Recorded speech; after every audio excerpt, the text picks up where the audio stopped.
c'est la fin d'Internet. En effet, sur Internet, les créateurs reprennent, parodient ou critiquent des œuvres en les montrant ou en les citant.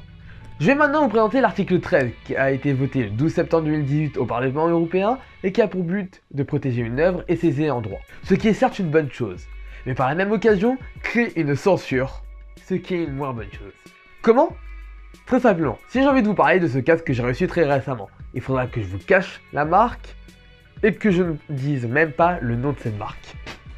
À quoi ça sert ? Les youtubeurs gaming ne pourraient plus faire de let's play parce que le jeu est protégé par les droits d'auteur. Les youtubeurs musique comme Joyka ne pourraient plus faire leur playlist du mois puisque les musiques sont protégées par les droits d'auteur.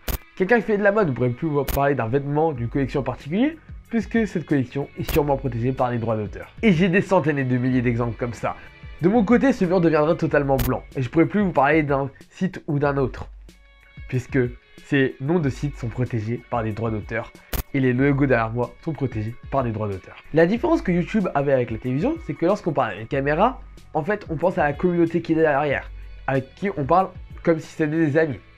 On parle de notre vie, on rigole. Si j'ai envie de vous parler d'un thread que j'ai lu récemment sur Twitter, je ne pourrais pas vous le lire parce que ce n'est pas moi qui l'ai écrit, et je ne pourrais pas dire que c'était sur Twitter parce que ce nom est protégé. Donc avec l'article 13, quelle est la différence entre YouTube et la télévision ?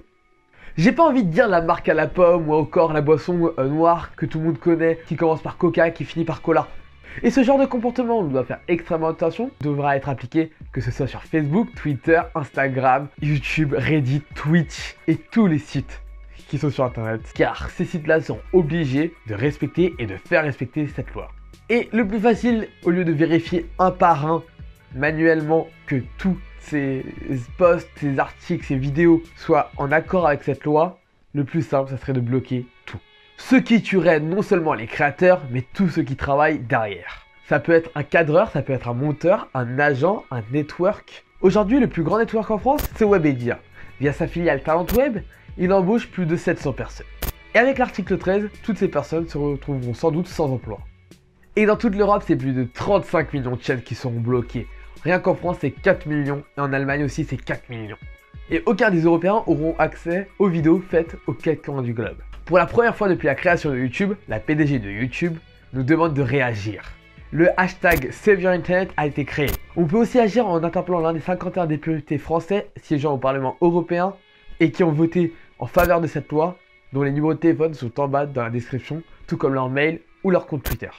Expliquez-leur que cette loi est une mauvaise idée. Je suis totalement d'accord sur le fait qu'il faut protéger les droits, mais pas de cette façon-là. La communauté internet est grande, on peut faire des grandes choses ensemble.